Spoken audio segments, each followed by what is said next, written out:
ஓம்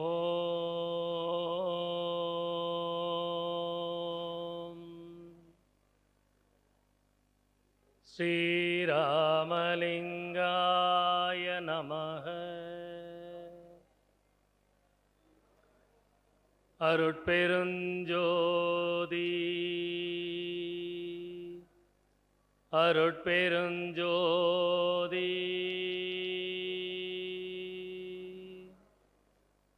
தனி பெரும் கருணை அருட்பெருஞ்சோதி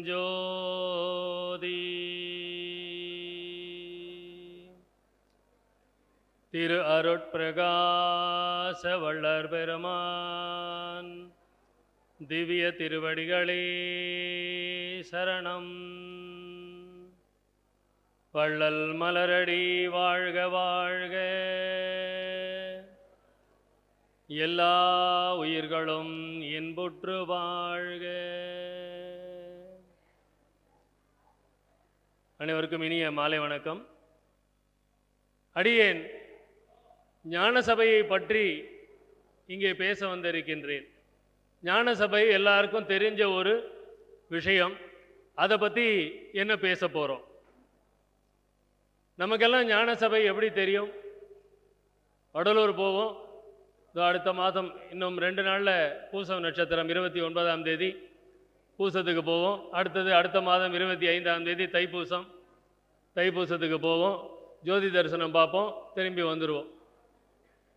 அந்த ஞான சபை வள்ளற் பெருமான் ஏன் நிறுவினார்? அவர் நிறுவிய அந்த நோக்கம் இப்பொழுது நிறைவேறி கொண்டிருக்கின்றதா? அதன் காரணம், ஞான சபையின் காரணம் நமக்கு தெரியுமா? அல்லது அந்த ஞான சபையை நிறுவுவதற்கும் அதை நிர்மாணிப்பதற்கும் ஒவ்வொருவரும் என்ன பாடுபட்டார்கள்? இது ஒரு பெரிய தலைப்பு. வள்ளற் பெருமானுடைய ஆசை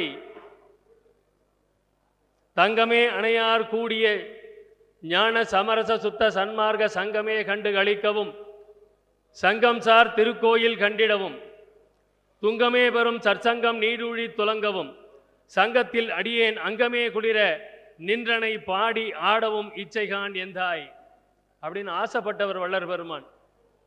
சங்கம் சார்ந்த திருக்கோயில்தான் நமது ஞான சபை. வள்ளற் பெருமான் ஞான சபையை ஏன் நிறுவினார் அப்படின்னு யாருக்காவது தெரியுமா? அங்கே இடம் கொடுத்தாங்களேன்னு வள்ளற் பெருமான் நிறுவினாரா? இல்லை. சிதம்பரம் கோயிலை புதுப்பிக்க எண்ணம் கொள்ளுகின்றார் வள்ளற் பெருமான். சிதம்பரம் கோயிலை புதுப்பிக்க எண்ணம் கொள்ளுகின்றார். திருவளர் திருச்சிற்றம்பலம் ஓங்கும் சிதம்பரம் எனும் பெருங்கோயில் உருவளர் மறையும் ஆகம கலையும் உரைத்தவாறு இயல்பெற புதுக்கி மறுவளர் மலரின் விளக்கி நின்மேனி வண்ணம் கண்டு உளம் கழித்திடவும் கருவளர் உலகில் திருவிழா காணவும் இச்சைகான் எந்தாய். அந்த சிதம்பரம் கோயிலை புதுப்பிக்க எண்ணம் கொள்ளுகின்றார். அது நிறைவேறுகின்றதா? நிறைவேறியதா? 30ஆம் தேதி மார்ச் மாதம் 1871 ஒரு அறிவிப்பு வள்ளற் பெருமான் அளிக்கின்றார். சாலை சம்பந்திகளுக்கு இட்ட சமாதி கட்டளை என்கின்ற தலைப்பிலே ஒரு அறிவிப்பு வருகின்றது. அந்த அறிவிப்பிலே சமரச வேத சன்மார்க்க சங்கமும் மேற்படி தர்மசாலையும் நிலைபெற விளக்கம் செய்யும் பொருட்டாகவும் சிதம்பரம் கோயில் திருச்சபைகளை புதுக்கி நிலைபெற விளக்கம் செய்யும் பொருட்டாகவும் கருணை கூர்ந்து எனது தந்தையாராகிய எல்லாம் வல்ல திருச்சிற்றம்பல கடவுள் பார்வதிபுரம் சமரச வேத சன்மார்க்க சங்க தர்மசாலைக்கு எழுந்தருளி காட்சி கொடுக்கும் தருணம் மிகவும் அடுத்த சமீபமாக இருக்கின்றது என்று மார்ச் 30ஆம் தேதி 1871 ஒரு அறிவிப்பு வெளிவருகிறது. மார்ச் 71 அதுவரையில் வள்ளற் பெருமானுக்கு ஞான சபை என்கின்ற எண்ணம் தோன்றவில்லை. சிதம்பரம் கோயிலை புதுப்பிக்க எண்ணம் கொள்ளுகின்றார். 1871 மார்ச் முடிய அதன் பிறகுதான் வள்ளற் பெருமானுடைய எண்ணம். ஏனென்றால் அங்கே சிதம்பரம் கோயிலை புதுப்பிப்பதற்கு சம்மதம் கிடைக்கவில்லை. வள்ளற் பெருமானுக்கே சம்மதம் கிடைக்கவில்லை. எனவே வள்ளற் பெருமான் சிதம்பரம் கோயிலுக்கு என்ன செய்ய நினைத்தாரோ அதை செய்வதற்காக உருவாகியதுதான் அந்த ஞான சபை. சிதம்பரம் கோயிலை புதுப்பித்திருந்தால் நமக்கு ஞான சபை கிட்டி இருக்காது.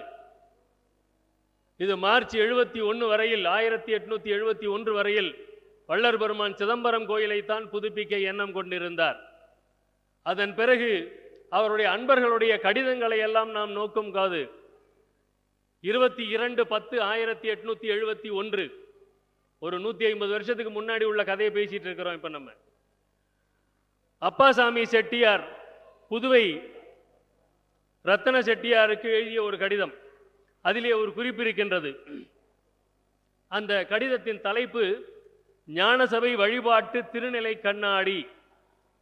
அந்த கடிதத்திலே மகாராஜராஜ ஸ்ரீ ஆறுமுக முதலியார் நாளை அல்லது 2 நாள் கழித்து கண்ணாடி முதலியது வாங்கி வருவதாக உத்தேசித்திருக்கின்றார் என்று கூறுகின்றார்கள். இது அக்டோபர் மாதம்.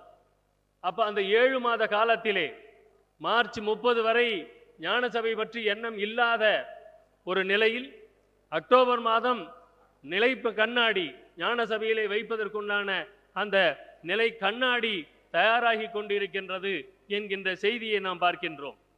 அடுத்து 2 மாதங்கள் கழித்து 14/12/1871 புதுவை ரத்தின செட்டியார் கூறும் அவர் ஒரு கடிதம் கடலூர் அப்பாசாமி செட்டியாருக்கு எழுதுகின்றார். ஞானசபை வழிபாட்டு திருநிலை பெட்டகம் அதெல்லாம் உள்ள இருக்குதானே நமக்கு தெரியாது. டிசம்பர் மாதம் 71ஆம் வருடம் 1871 அதில் நான் பெட்டி வேலை முன்னிட்டு தச்சன் வீட்டிலேயே இருந்து பெட்டி வேலையை முடித்தேன். அப்படி இல்லாமல் நான் வந்து விடுவேனையானால் பெட்டி வேலை இவ்வளவு சீக்கிரம் முடிய மாட்டாது. பெட்டியை எடுத்துக்கொண்டு இன்றைய தினம் காலையில் பிரயாணப்படுவதாக இருந்தேன். ஆனால் சன்னிதானம்னா வள்ளற் பெருமான் சன்னிதானம் ரூபாய் 500 தயார் செய்ய வேண்டும் என்று கட்டளை இருப்பதால் தாமதம் ஏற்படுகின்றது.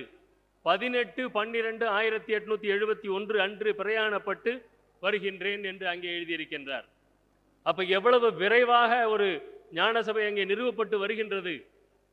மார்ச் 30ஆம் தேதி வரையில் எண்ணம் இல்லை. ஆனால் அக்டோபர் மாதம் டிசம்பர் மாதம் அங்கே ஞானசபை பூர்த்தி அடையக்கூடிய நிலையிலே வேகமாக நடைபெற்று வருகின்றது. 25/1/1872 நம்ம எல்லாரும் ஞானசபை தானே திறந்தாங்கன்னு சொல்லிட்டு இருக்கிறோம். 25/1/1872 அப்போ ஒரு வள்ளற் பெருமான் அந்த ஞான சபையை பற்றி விளம்பரம் கொடுக்கிறார். சபை விளம்பரம் சொல்லி அதிலே இங்கு ஜீவர்கள் விரைந்து விரைந்து இறந்து வீண் போகாமல், இப்ப அதான் பண்ணிட்டு இருக்கிறோம். என்ன பண்றோம்?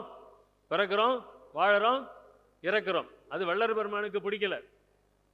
இதில் இனி ஜீவர்கள் விரைந்து விரைந்து இறந்து வீண் போகாமல் உண்மை அறிவு, உண்மை அன்பு, உண்மை இரக்கம் முதலிய சுபகுணங்களை பெற்று நற்செய்கை உடையராய் எல்லா சமயங்களுக்கும் எல்லா மதங்களுக்கும் எல்லா மார்க்கங்களுக்கும் உண்மை பொது நெறியாகி விளங்கும் சுத்த சன்மார்க்கத்தை பெற்று பெருஞ்சுகத்தையும் பெருங்களிப்பையும் அடைந்து வாழும் பொருட்டு மேற்குறித்த உண்மை கடவுள் தாமே திருவுள்ளம் கொண்டு சுத்த சன்மார்க்கத்தின் முக்கிய லட்சியமாகிய உண்மை விளக்கம் செய்கின்ற ஓர் ஞான சபையை இங்கே தமது திருவுருள் சம்மதத்தால் இயற்றுவித்து, இது எப்போ?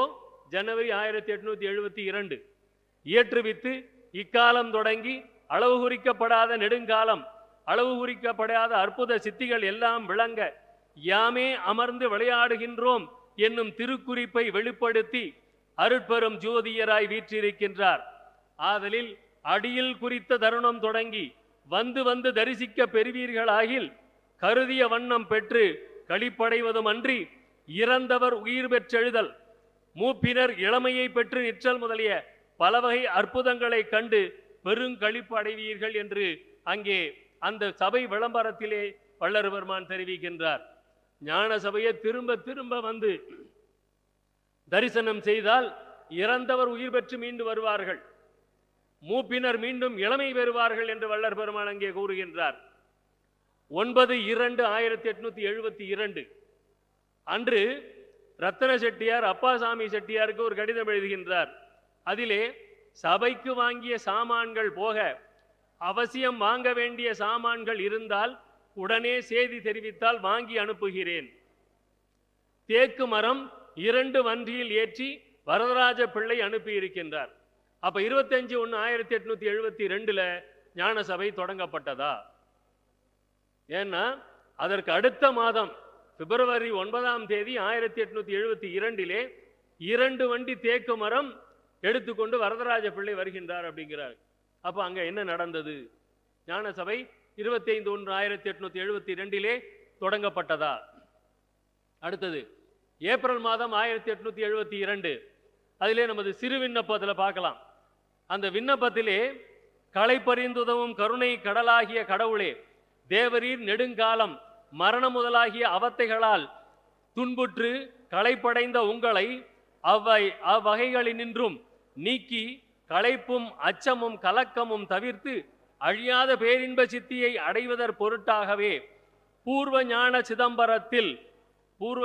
சிதம்பரத்தில் வடலூர் பார்வதிபுரம் என்று குறிக்கப்படுகின்ற உத்தரஞான சித்திபுரத்தில் யாம் அளவு கடந்த நெடுங்காலம் சித்தியலாம் விளங்க திருநடம் செய்கின்றோம் என்றும் அது தருணம் மிகவும் அடுத்த சமீபத்த தருணம் என்றும் அப்பதியினிடத்தே யாம் அருள்நடம் புரிதற்கு அடையாளமாக ஓர் ஞான சபை காணுதல் வேண்டும் என்றும் திருவருட்குறிப்பால் அறிவித்ததுமன்றி அருளுருவாகி எங்கள் அகத்தும் புறத்தும் அமர்ந்தருளி யாதோர் தடையுமின்றி அத்திருஞான சபையும் தோன்றி விளங்க செய்வித்தருளிய தேவரீர் பெருங்கருணையை கருதுந்தோறும் பெருங்களிப்படைகின்றோம். இந்த செய்தி எப்போ வருது? ஏப்ரல் 1872. அப்ப ஞான சபை கட்டி முடிக்கப்பட்டு விட்டது. இறைவனுக்கு நன்றி சொல்றார். ஞான சபையை கட்டி முடிச்சிட்டீங்க அப்படின்னு நன்றி சொல்றார். இனி அத்திருஞான சபையை அலங்கரிக்க வேண்டும் என்று குறிப்பிட்ட வண்ணம். அப்ப ஏப்ரல் மாசம் அது பூர்வமா முடியல, கன்ஸ்ட்ரக்ஷன் ஸ்ட்ரக்சர் வந்துருச்சு, உள்ள இன்னும் அலங்காரம் நடைபெறலன்னு அர்த்தமாகுது. ஏப்ரல் 72 வரக்கூடிய விண்ணப்பம் இது. இனி அத்திருஞான சபையை அலங்கரிக்க வேண்டும் என்று குறிப்பிட்ட வண்ணம் அலங்கரிக்க தொடங்குகின்றோம். அருட்பெரும் ஜோதி ஆண்டவரே, தேவரீர் அருளுருவாகி எங்கள் அகத்தும் புறத்தும் அமர்ந்தருளி யாங்கள் செய்யும் இவ் அலங்கார திருப்பணியில் எவ்விதத்தாலும் யாதொரு தடையும் வாராத வண்ணம் செய்தித்தருளல் வேண்டும் அப்படிங்கிற ஒரு விண்ணப்பத்தை ஏப்ரல் மாதம் வைக்கிறார். சர்வ வல்லவராகிய தனித்தலைமை கடவுளே, அத்திரு அலங்கார திருப்பணி முற்றிய தருணத்தே தேவரீர் அமர்ந்தருளி எங்களையும் இவ்வுலகில் இத்தேகத்தை பெற்ற மற்றவர்களையும் உண்மை அடியர்களாக்கி உண்மை அறிவை விளக்கி உண்மை இன்பத்தை அளித்து சமரச சுத்த சன்மார்க்க நிலையில் வைத்து சத்திய வாழ்வை அடைவித்து நித்தியர்களாக்கி வாழ்வித்தல் வேண்டும் அப்படிங்கிற விண்ணப்பத்தை ஏப்ரல் மாதம் 72 வள்ளர் பெருமான் அங்கே வைக்கின்றார்.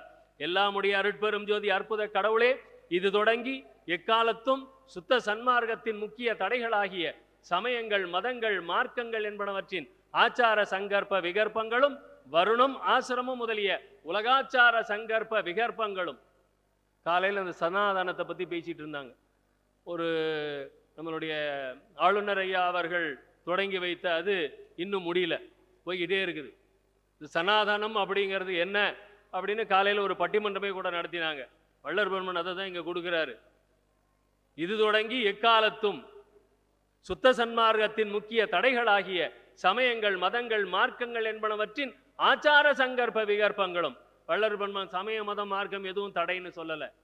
அதிலே வரக்கூடிய ஆச்சாரத்திலும் சங்கல்பத்திலும் இருக்கக்கூடிய விகற்பங்கள் தான் கூடாதுன்னு சொல்றாரு. இதை நல்லா நம்ம புரிஞ்சுக்கணும். இதை புரிஞ்சுக்காம வள்ளர் பெருமான் சமயத்தை மறுத்தார் மதத்தை மறுத்தார்னு பேசிட்டு இருக்கிறோம். வள்ளர் பெருமான் அதை மறுக்கவில்லை. அதிலே இருக்கக்கூடிய ஆச்சார சங்கற்ப விகற்பங்கள் இதுதான் சன்மார்க்கத்தின் முக்கிய தடை. ரொம்ப அழகா இந்த விண்ணப்பத்தை வள்ளர் பெருமான் அங்கே எழுதியிருக்கின்றார். சமயங்கள் மதங்கள் மார்க்கங்கள் என்பனவற்றின் ஆச்சார சங்கற்ப விகற்பங்கள் எங்கள் மனதில் பற்றாத வண்ணம் அருள் செய்தல் வேண்டும். அடுத்தது சொல்றார், சுத்த சன்மார்க்கத்தின் முக்கிய லட்சியமாகிய ஆன்மநேய ஒருமைப்பாட்டுரிமை எங்களுக்குள் எக்காலத்தும் எவ்விடத்தும் எவ்விதத்தும் எவ்வளவும் விலகாமல் நிறைந்து விளங்கச் செய்தி தருளல் வேண்டும். அப்ப நம்மளுடைய சுத்த சன்மார்க்கத்துடைய தடைகள் என்ன, நமது லட்சியம் என்ன அப்படிங்கிறத அங்க கொடுக்கிறார். எல்லாமாகிய தனிப்பெரும் தலைமை அருட்பெரும் ஜோதி ஆண்டவரே, தேவரீர் திருவருட் பெருங்கருணைக்கு வந்தனம் வந்தனம். அப்ப ஏப்ரல் மாதம் ஞான சபை முற்று பெற்றதா அப்படின்னா இல்லை. அப்பயும் அதுக்கப்புறமா தான் அலங்கரிக்க தொடங்குகின்றார்கள். அதுக்கப்புறமா 18/7/1872 அங்கதான் சபை வழிபாட்டு விதி அப்படின்னு கொடுக்கிறார். அப்ப சபை ரெடி ஆயிருச்சுன்னு அர்த்தம். சபை வழிபாட்டு விதி அப்படின்னு கொடுத்து இன்று தொடங்கி சபைக்கு சமரச சுத்த சன்மார்க்க சத்திய ஞான சபை என்றும், சாலைக்கு சமரச சுத்த சன்மார்க்க சத்திய தர்மசாலை, எல்லா நிறுவனத்தையும் பேர் மாத்துறார். அது வரைக்கும் ஷடாந்த சன்மார்க்கம் அப்படின்னு தான் இருந்துகிட்டு இருக்குது. சங்கத்துக்கும் அப்படிதான் பேரு, சாலைக்கும் அப்படிதான் பேரு. 18/7/1872 அன்றுதான் சபை வழிபாட்டு விதி அப்படிங்கிற அந்த தலைப்புல இவர் பெயர் மாற்றம் எல்லாம் செய்கின்றார். இன்று தொடங்கி சபைக்கு சமரச சுத்த சன்மார்க்க சத்திய ஞான சபை என்றும், சாலைக்கு சமரச சுத்த சன்மார்க்க சத்திய தர்மசாலை என்றும், சங்கத்திற்கு சமரச சுத்த சன்மார்க்க சத்திய சங்கம் என்றும் திருப்பெயர் வழங்குதல் வேண்டும் அப்படின்னு சொல்லி அதை வள்ளல் பெருமான் இந்த சபை வழிபாட்டு விதியை கொடுக்கிறார். இதுதான் ரொம்ப முக்கியமான விஷயம். சபை இப்பொழுது எப்படி நடந்து கொண்டு இருக்கிறது, வள்ளல் பெருமான் அதை எப்படி நடத்த வேண்டும் என்று நினைத்தார். இதெல்லாம் தமிழ்ல தான் இருக்குது. ஆனா கூட அங்க நம்ம யாருக்குமே அது புரியலன்ற மாதிரி தான் ரொம்ப வருத்தம். இன்று தொடங்கி அருட்பெரும் ஜோதி ஆண்டவரது அருட்பெரும் சித்தி வெளிப்படும் வரைக்கும் ஞான சபைக்குள்ளே தகர கண்ணாடி விளக்கு வைத்தல் வேண்டும், முதல் கண்டிஷன். அடுத்தது, பித்தளை முதலியவால் செய்த குத்து விளக்கு வேண்டாம். மேல் ஏற்றுகின்ற குளோபு முதலிய விளக்குகளும் வேண்டாம். தகர கண்ணாடி விளக்கும் காலத்தில் தகுதியுள்ள நம்மவர்கள் தேக சுத்தி கரண சுத்தி உடையவர்களாய் திருவாயிர் புறத்தில் இருந்து கொண்டு விளக்கேற்றி 12 வயதிற்கு உட்பட்டவர் கையிலாவது கொடுத்து, 72 வயதிற்கு மேற்பட்ட பெரியவர் கையிலாவது கொடுத்து, உட்புற வாயில்களுக்கு சமீபங்களில் வைத்து வர செய்விக்க வேண்டும். இது நடக்குதா? ஞான சபை போயிருக்கிறீங்க இல்லையா? இது மாதிரியெல்லாம் நடக்குதான்னு கொஞ்சம் அப்படியே சிந்தனை பண்ணிக்கிட்டே வாங்க. அடுத்தது, 4 நாளைக்கு ஒரு முறை காலையில் மேற்குறித்த சிறியரை கொண்டாயினும் பெரியரை கொண்டாயினும் உள்ளே தூசு துடைப்பிக்க வேண்டும். எப்போ? 4 நாளைக்கு ஒரு தடவை. தூசு துடைக்க புகும்போது நீராடி சுத்த தேகத்தோடு கால்களில் பத்திரம் சுற்றி கொண்டு புகுந்து முட்டிக்காலிட்டு கொண்டு ஞான சபைக்கு தூசு துடைக்க செய்விக்க வேண்டும். ஞான சபைக்குள்ளார நடக்கவே கூடாதுங்கிறார். முட்டிக்காலிட்டு கொண்டு தூசு துடைக்கிறது கூட நம்ம இப்போ அப்படி தொடப்பத்தை எடுத்து அப்படி வீசி தள்ளிட்டு போகிறோம். நம்ம பூஜை ரூம் மட்டும் நம்ம எப்படி பெருக்கி சுத்தம் பண்ணுறோம். ஆனால் வள்ளல் பெருமான் அந்த ஞான சபைன்னு என்ன, இறைவன் வீற்றிருக்கக்கூடிய இடம், அதை எப்படி தூய்மை பண்ணணுங்கிறார் பாருங்க. முட்டிக்காலிட்டு கொண்டு தூசு துடைக்க செய்விக்க வேண்டும். விளக்கு வைக்கின்ற போதும் இங்கனமே செய்விக்க வேண்டும். விளக்கு வைப்பதற்கும் தூசு துடைத்தற்கும் தொடங்குகின்ற 12 வயதிற்கு உட்பட்ட சிறுவரும் 72 வயதிற்கு மேற்பட்ட பெரியரும் பொருள் இடம் போகம் முதலியவற்றில் சிறிதும் இச்சை இல்லாதவர்களாக தெய்வ நினைப்பு உள்ளவர்களாக அன்புடையவர்களாக இருத்தல் வேண்டும். இதெல்லாம் ரொம்ப முக்கியமான கட்டளைகள். விளக்கு வைக்கும் போதும் தூசு துடைக்கும் போதும் நம்மவர்களில் நேர்ந்தவர்கள் புறத்தில் நின்று பரிசுத்தராய் மெல்லென துதி செய்தல் வேண்டும். யாவரும் யாதொரு காரியம் குறித்தும் தற்காலம் உள்ளே போதல் கூடாது. ஞான சபை திறவுகோல் ஒருவர் கையிலும் வெளிப்பட இருக்கப்படாது. அத்திறவுகோலை வேறொரு பெட்டிக்குள் வைத்து அப்பெட்டியை பூட்டி அப்பெட்டியை பொற்சபைக்குள் வைத்து அப்பெட்டி திறவுகோலை ஆஸ்தான காவல் உத்தரவாதியாய் இருக்கின்றவர் கையில் ஒப்புவித்தல் வேண்டும். எவ்வளவு பந்தோபஸ்து பண்றாரு பாருங்க. ஞான சபையோட கதவு சாவி யார் கையிலும் வெளிப்பட இருக்கக்கூடாது. அதை ஒரு பெட்டியில போட்டு அந்த பெட்டியை பூட்டணுமா, அந்த பெட்டியை கொண்டு போய் பொற்சபையில வைக்கணும். அதோட சாவியை யார் வச்சிட்டு இருக்கணுமா, அங்கே காவல் உத்தரவாதியாக இருக்கக்கூடிய செக்யூரிட்டி, ஹெட் செக்யூரிட்டி, அவங்க கையில கொடுக்கணுங்கிறாரு. தொடர்ச்சி காலம் நேர்ந்த தருணம் எழுதுகிறேன் அப்படின்னு சொன்னாரு. ஆனா அதுக்கு தொடர்ச்சி நமக்கு இன்னும் வரவே இல்லை. இதெல்லாம் அப்படியே இருக்கட்டும். இப்பொழுது இன்னொரு 10 நிமிஷம் தான் எனக்கு இருக்கு. ஞான சபை வழிபாடு எப்படி நடந்தது அப்படிங்கிறது நமக்கு தெரியணும் இல்லையா? 1928 இருந்து 1935 வரை நமது நிலையங்களை எல்லாம் ஞான சபை, தர்மசாலை, மேட்டுக்குப்பம், சித்தி வளாகம், இது எல்லாவற்றையும் இந்து அறநிலையத்துறை கையில் எடுத்துக்கொள்கின்றது. அதற்காக அவர்கள் ஒரு 3 வருடம் அங்கு என்னென்ன நடந்தது என்பதை ஆய்வு செய்கின்றார்கள். அந்த ஆய்விலே அங்கு பூஜை செய்து கொண்டிருந்தவர்களை எல்லாம் அவர்கள் விசாரித்து அதை பதிவு செய்திருக்கின்றார்கள். அது பதிவு இருக்கின்றது. இன்னும் கூட யார் கேட்டீங்கனாலும் இந்து அறநிலையத் துறையில் அந்த பதிவை நம்ம கேட்டு வாங்கி படிக்கலாம். அந்த பதிவின்படி ரத்தினம் என்பவர், அந்த விசாரணை போது கிடைச்சது, ரத்தினம் என்பவர் தனது தாய் தந்தை தனக்கு 8 வயதில் தன்னை கொண்டு வந்து வள்ளலாரிடம் விட்டதாகவும் தனது பெயர் அண்ணாமலை என்பதை மாற்றி ரத்தினம் என்று வள்ளலார் பெயர் வைத்ததாகவும் சொல்லுகின்றார். அதுக்கப்புறமா வள்ளலாருக்கு தான் உணவு கொண்டுவது கொடுப்பது வழக்கம் என்றும் வள்ளலார் அருந்திய மிகுதியை எல்லோரும் பிரசாதமாக எடுத்துக்கொள்வார்கள் என்றும் அவர் அங்கே பதிவு செய்கின்றார். 12 வயதிற்கு தன்னையும் 72 வயதிற்கு மேற்பட்டதாக திருநெல்வேலி மழைச்சாமி என்பவரையும் தொழூர் வேலாயுத முதலியார் அந்த ஞானசபை பணிக்கு அமர்த்தினார்கள். ஞானசபைக்கு மேற்புறம் சிற்சபையில் இருக்கும் இடத்தில் ஓர் அறையும் கீழ்ப்புறம் பொற்சபை இருக்கும் இடத்தில் ஓர் அறையும் இருந்தது. அந்த சிற்சபையில் பொற்சபையில் ஒரு பொட்டியை வச்சு இப்போ நம்மலாம் அது தீபாரணம் பண்ணுறதை பார்த்துட்டு இருக்கிறோம். ஆனால் உண்மை நிலவரம் என்ன? அங்கே சிற்சபை இருக்கும் இடத்திலும் பொற்சபை இருக்கும் இடத்திலும் ஒரு அறை இருந்தது. முதல் அறையில் நான் உடுத்தும் பட்டு அரஞ்ஞான் கயிறு, பட்டு கௌபீடம், பட்டு வாய்க்கட்டு, கை கால்களுக்கு சுற்றி கொள்ளும் பட்டு, இதெல்லாம் வெண்பட்டு வைத்திருப்பார்கள். 2ஆம் அறையில் ஞானசபை ஆராதனை பொருள்கள் வைக்கப்பட்டிருக்கும். காலையில் ஸ்நானம் செய்து கால்களில் பத்திரம் சுற்றி கொண்டு உள்ளே போய் ஈர்க்கு இல்லாத இளந்தென்னை ஓலையால் சுத்தம் செய்வேன். ஞானசபையும் பிறை போன்ற ஜிங்க் வீட்டினுள் வைக்கப்பட்டிருக்கும். நடுவில் மெழுகுவர்த்தி ஸ்டாண்டில் மெழுகுவர்த்தி ஏற்றி வைப்பது வழக்கம். ஞானசபையில் நடுவில் மெழுகுவர்த்தி ஏற்றி வைப்பது வழக்கம் என்று அவர் பதிவு செய்திருக்கின்றார். சுற்றிலும் 7 வண்ணத்திரைகள் தொங்கவிடப்பட்டிருந்தன. நாம் இப்போ பார்க்குற திரைகள் எல்லாம், அம்மா நீங்கள் வரவே வேண்டாம், நான் 5 நிமிஷத்தில் முடிச்சிடுவேன், பயப்படவே வேண்டாம். இப்போ நம்ம பார்க்குறதெல்லாம் 7 திரைகள் முன்னாடி நமக்கு நேராக இருக்கும் இல்லையா? ஒவ்வொரு திரையும் விலக்கி ஜோதி தரிசனம் காட்டிட்டு இருக்கிறாங்க. ஆனால் ஞான சபையின் உண்மை நிலை என்ன? அங்கே ஒரு மண்டபம், இப்போ நீங்கள் பார்த்தீங்கன்னா 2 தூண் தெரியும் உங்களுக்கு, ஆனால் அது 4 கால் மண்டபம். அது அந்த மண்டபத்தை சுற்றிலும் திரைகள் தொங்கவிடப்பட்டிருந்தன அப்படின்னு ரத்னம் அவர்கள் பதிவு செய்கின்றார். சுற்றிலும் திரைகள் தொங்கவிடப்பட்டிருந்தன. ஒவ்வொரு திரைக்கு நடுவிலே அந்த திரையின் வண்ணமான ரத்தின ஜமுக்காலம் கீழே விரிக்கப்பட்டிருக்கும். 7 திரைகள் இருந்துச்சு இல்லையா? ரத்தின ஜமுக்காலம் கீழே விரிக்கப்பட்டிருக்கும். சுத்தம் செய்துவிட்டு வெளியில் வந்து திரைக்கு தீபாராதனை செய்வது வழக்கம். திரைக்கு தீபாராதனை செய்வது வழக்கம். எப்பொழுதும் திரையை விலக்கியது இல்லை. தை திருநாளின் போது பிற்பகல் 2 மணிக்கு ஆராதனை நடைபெறும்.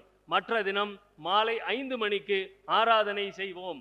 கற்பூர ஆரத்தி செய்து எல்லோருக்கும் விபூதி கொடுப்பது வழக்கம் என்றும் ஜனங்கள் சேவிப்பது திரைக்கு வெளியில் செய்யும் கற்பூர தரிசனம்தான் என்றும் தீபாராதனை காலத்தில் இப்படி அவர் பதிவு செய்கிறார். அந்த திரைகளை நீக்கியது கிடையாது அப்படின்னு அவர் பதிவு செய்தார். ஞானசபை 1872 முதல் 1876 வரை அவர் பணியில் இருக்கின்றார். அவர் பணியிலிருந்து போனதுக்கு அப்புறமா நம்ம சபாபதி குருக்கள், ஆடூர் சபாபதி குருக்கள் அவங்க வந்து அதை டேக் ஓவர் பண்றாங்க. அவங்களும் ஒப்புதல் வாக்குமூலம் கொடுத்திருக்கிறாங்க. ரத்தினம் எப்படி அங்கே பூஜை செய்தாரோ அதே போல்தான் நாங்களும் அங்கே பூஜை செய்தோம் அப்படின்னு அவங்க அங்கே வாக்குமூலம் கொடுக்கின்றார்கள். ஸோ ஞான சபையில் திரைகள் இப்பொழுது இருப்பது போல் அப்பொழுது இல்லை. வள்ளல் பெருமான் ஏற்படுத்திய திரைகள் அந்த மண்டபத்தை சுற்றிலும் கட்டப்பட்டு இருந்திருக்கின்றன. திரையை நீக்கி தீபாராதனை காட்டியதில்லை என்று அங்கே தீபாராதனை செய்த அவர்கள் பதிவு செய்கின்றார்கள். 1876 வரைக்கும் அவர் ரத்தனம் பண்றாரு. அதுக்கப்புறமா சபாபதி குருக்கள் அவர் அதை எடுத்துக்கிறாரு. அவர் அங்கே வேற எல்லாம் நிறைய புகுத்தி நிறைய விஷயம் பண்ணிட்டு இருந்தார். லிங்கத்தை கொண்டு போய் வைக்கிறது, அப்புறம் பிரதோஷ வழிபாடு பண்றது, அது மாதிரி நிறைய எல்லாம் பண்ணியிருக்கிறாரு. அதுக்கப்புறமா தொடர் போராட்டங்கள் அப்படிலாம் பண்ணி அதை கஷ்டப்பட்டு ஒரு 10 வருடம் முன்னாடி தான் அதையெல்லாம் நீக்கினார்கள். ஆனால் இப்பொழுதும் வள்ளல் பெருமான் சொன்ன அந்த ஞானசபை வழிபாடு அங்கே நடக்கின்றதா என்றால் இல்லை என்றுதான் நாம் தெரிந்து கொள்ள வேண்டிய ஒரு விஷயம். அதே மாதிரி அந்த ஞான சபையை 1872 அதுக்கப்புறமா 1896 அந்த சபாபதி குருக்கள் தான் ஞான சபையை மறுபடியும் புதுப்பிக்கின்றார். அதுக்கு ஒரு ரொம்ப கஷ்டப்பட்டார். அவரை நம்ம நிறைய திட்டுவோம், ஆனால் அவரால் தான் ஞான சபை மறுபடியும் ஒரு பொலிவுக்கு வந்தது. அதுக்கப்புறமா வாரியார் சுவாமிகள் 9 ஆண்டு அவர் பண்ணின அந்த ஒரு தவம், வாரியார் சுவாமிகள் அதை வந்து அதை பேசினா அதை தனியாக பேசலாம் ஒரு மணி நேரத்துக்கு மேலே. அவருடைய அந்த பணி, வாரியார் சுவாமிகள் பட்ட கஷ்டம் சொல்லி மாளாது. 9 ஆண்டுகள் கடைசியில் நம்மலாம் என்ன பண்ணிடணும் தெரியுமா? வாரியார் சுவாமிகளை கும்பாபிஷேகத்துக்கு நீ இருக்கக்கூடாது, வெளியே போன்னு விரட்டி விட்டுட்டாங்க. அப்படிப்பட்ட ஒரு சூழ்நிலை அன்று இருந்தது. அதன் பிறகு பொள்ளாச்சி மகாலிங்கம் ஐயா அவர்கள் பண்ணாங்க. அதுக்கப்புறம் மறுபடியும் இப்பொழுது ரீசெண்டாக அதை புதுப்பித்து இப்பொழுது இருக்கக்கூடிய ஞான சபையை நம்ம பார்த்துக்கிட்டு வந்துக்கிட்டு இருக்கிறோம். இந்த ஞான சபை என்பது நாம் அனைவரும் நமது உள்ளே இருக்கக்கூடிய ஆன்ம பிரகாசத்தை பார்க்க வேண்டும் என்பதற்காக வள்ளற் பெருமான் அங்கே சத்திய ஞான சபை என்னுள் கண்டனன், தாயும் என்னொருமை தந்தையும் ஞான சபையிலே தனி நடம் புரியும் தூயனின் பாதம் துணை என பிடித்தேன், சமயமும் மதமும் கடந்ததோர் ஞான சபை நடம் புரிகின்ற தனி தலைமை அறிந்து. ஞான சபை தலைவா என்று பல பாடல்களை வள்ளற் பெருமான் பாடியிருக்கின்றார். அந்த ஞான சபை என்பது நாம் சும்மா அப்படி போய் வழிபாடு பண்ணிட்டு அருட்பெருஞ்சோதி அருட்பெருஞ்சோதி தனிப்பெருங்கருணை அருட்பெருஞ்சோதின்னு பெரிய கும்பிடு போட்டுட்டு வரக்கூடிய இடம் அல்ல. அங்கே சென்று நாம் உள்ளே இருக்கக்கூடிய உள்ளொளியை, நமது உள்ளொளியை காண வேண்டும் என்கின்ற பிரங்கையோடு சங்கல்பத்தோடு அந்த பிரகாசத்தை நாம் பார்க்க வேண்டும். ஆன்மா என்பது ஒரு பிரகாசம். அந்த ஆன்ம பிரகாசத்துக்குள் இருக்கும் பிரகாசம்தான் கடவுள் பிரகாசம். ஆன்மாவை அறியாமல், தன்னை அறியாமல் தானே கெடுகின்றான். தன்னை அறிய தனக்கு ஒரு கேடில்லை. அந்த மாதிரி தன்னை அறிந்து இன்பமுற வெண்ணிலாவே என்று வள்ளற் பெருமான் பாடுவார். தன்னை அறிய தொடங்க வேண்டும். இந்த விழாக்கள் எல்லாம் எதற்காக என்றால், தன்னை அறிவதற்குண்டான ஒரு முயற்சியிலே நாம் இருக்க வேண்டும் என்பதற்காகத்தான் இவ்வளவு பாடுபட்டு விழாக்கள் எடுக்கின்றார்கள். ஆனால் இங்கே வந்து நம்ம அட்டண்டன்ஸை கொடுத்துட்டு நானும் விழாவில் பங்கு கொண்டேன் அப்படின்னு ஒரு செல்ஃபி எடுத்து போட்டுக்கிட்டு போய்கிட்டு இருந்தோம்னா அதில் எந்த விதமான பலனும் இல்லை என்பதை நாம் உணர்ந்து நமக்குள் இருக்கும் பிரகாசத்தை நாம் காண வேண்டும். அதற்கு வள்ளற் பெருமான் துணையாக இருப்பேன் என்று சத்தியம் செய்து கொண்டிருக்கின்றார். ஒருவனால் அனந்த பேர்களுக்கு நன்மை உண்டாம், நம்பியிருங்கள், என்னால் உங்களுக்கு நன்மை கிடைப்பது சத்தியம் என்று சத்தியம் செய்து கொடுத்திருக்கின்றார். அப்பேற்பட்ட அந்த ஞான சபை, அந்த பெருவழிக்கு இப்பொழுது ஒரு சோதனை வந்திருக்கின்றது. இப்பொழுது ஒரு சோதனை வந்திருக்கின்றது. அங்கே சர்வதேச மையம் அமைப்பதற்காக முயற்சிகள் எடுக்கப்பட்டு வருகின்றன. சர்வதேச மையம் அமையுங்கள், எதை வேண்டுமானாலும் செய்யுங்கள், அது வரவேற்கக்கூடிய ஒரு விஷயம்தான். ஆனால் அங்கே அந்த பெருவழியை கை வைக்காதீர்கள். பெருவழி என்பது வள்ளற் பெருமான் காலத்திலே ஒரு குளம் வெட்டுகின்றார்களாம். அந்த குளம் வெட்டும் பொழுது வள்ளற் பெருமான் சொல்லுகின்றாராம், ஒரு எள்ளு போட்டால் அந்த எள் கீழே விழாத அளவிற்கு ஜனத்திரள் இங்கே கூட இருக்க போகின்றது. அதனால் அந்த குளத்தை வெட்டாதீர்கள், தூர்த்து விடுங்கள் என்று வள்ளற் பெருமான் ஒரு குளம் வெட்டுவதையே தடுத்திருக்கின்றார். அந்த இடத்திலே நீங்கள் சர்வதேச மையம் அமைக்கப் போகின்றேன் என்று சொன்னால் அது வள்ளற் பெருமான் மட்டுமல்ல, யாருக்குமே ஒப்பாத ஒரு விஷயம். சர்வதேச மையம் அமையுங்கள், எதை வேண்டுமானாலும் செய்யுங்கள், சன்மார்க்கத்தை தூக்கி பிடியுங்கள், ஆனால் பெருவழியை பெருவழியாக மாத்திரம் வெய்யுங்கள் என்று விண்ணப்பித்துக் கொண்டும் எச்சரித்தும் விடுகின்றேன். நன்றி, வணக்கம். நன்றி.